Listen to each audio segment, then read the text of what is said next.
Aka, bu qana mahsulot? Bu Marino mahsulotimiz. Hasad uchun yangilik bu. Ishlatib ko'rganlar biladi agar buni. Ustullarimizga sepamiz hozir.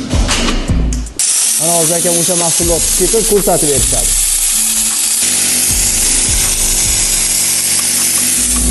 Buni sepishda yaqin sepib bo'lmaydi.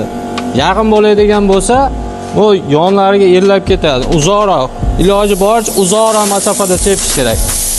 Yaqin sepadigan bo'lsangiz, mana sep ko'rsataman. Mana bunaqangi cho'tir-cho'tirlar paydo bo'lib qoladi. Iloji boricha 50 sm masofada sepganlar ma'qul. Aka, bu qolgan usta akalarga ham qiziq. Bu mahsulot bitta paqirda necha kilo bo'ladi va necha kvadratga yetadi? Ha, bu bitta paqirida 25 kilo bo'ladi. Sepadigan bo'lsangiz 20 kvadrat, 25 kvadratga yetadi. Birga bir yetadi. Keyin suv qo'shilish masalasida suv qo'shadigan bo'lsangiz, bitta paqiriga 1,5 litr suv qo'shsangiz yetadi. Ozgina 1 litr qo'shadigan bo'lsangiz, 1,5 litr qo'shadigan bo'lsangiz, qo'yoq bo'lib, to'pa-to'pa bo'lib qoladi. O'xshamaydi.